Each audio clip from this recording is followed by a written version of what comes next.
समय की बात है। प्रीतमपुर गांव में एक छोटा सा परिवार रहता था। परिवार में राधिका, उसका बेटा राहुल और बहू नीलम रहती थी। राधिका के पति की काफी समय पहले मौत हो गई थी और घर चलाने के लिए राधिका का बेटा राहुल प्राइवेट नौकरी करता था। नीलम बहुत सीधी और सरल महिला थी। राधिका उसे हर बात पर डांटती थी, लेकिन वह राधिका की किसी भी बात पर गुस्सा नहीं करती थी और अपनी सास की हर बात मानती थी। राहुल और नीलम की शादी को 5 साल बीत चुके थे, लेकिन उनके कोई संतान नहीं थे, इसलिए राधिका उन्हें ताने देती रहती थी। अपनी सास के ताने से नीलम का दिल दुखता था, लेकिन वह चुपचाप सहती थी। नीलम, अरे ओ नीलम, तुम कहाँ हो? सुबह हो गई है और तुमने मुझे अभी तक चाय नहीं दी। आई माँ जी। इतना कहने के 10 मिनट बाद जब नीलम कमरे से बाहर आती है तो उसकी सांस शुरू हो जाती है। तू भी धत हो गई है। 10 मिनट हो गए।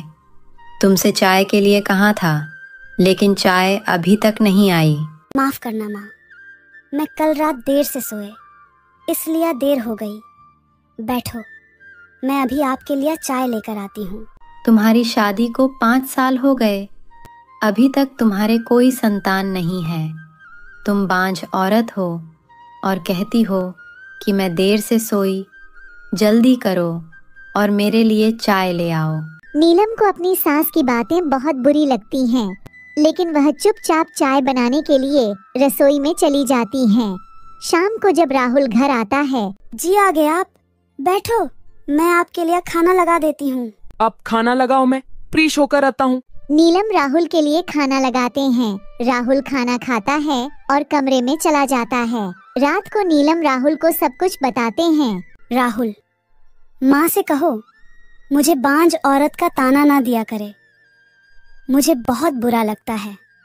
इसमें मेरी क्या गलती है?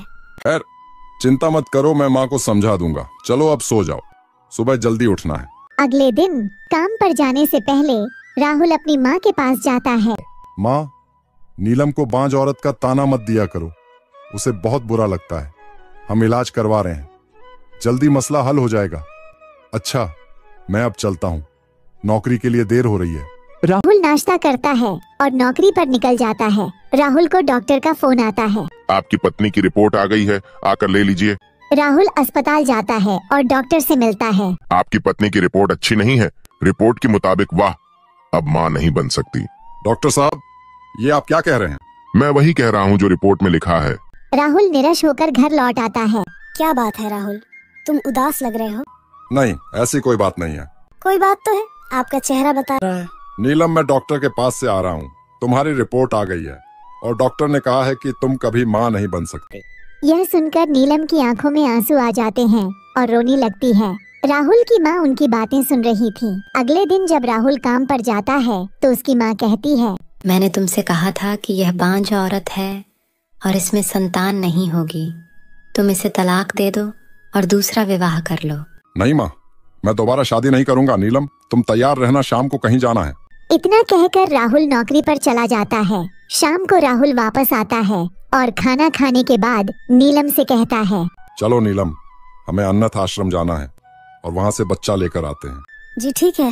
नीलम और राहुल दोनों अनाथ आश्रम जाते हैं और उससे बात करते हैं। औपचारिकताएं पूरी करने के बाद वाह, उन्हें 3 महीने की एक बच्ची देते हैं और वे दोनों खुशी खुशी उसे घर ले आते हैं।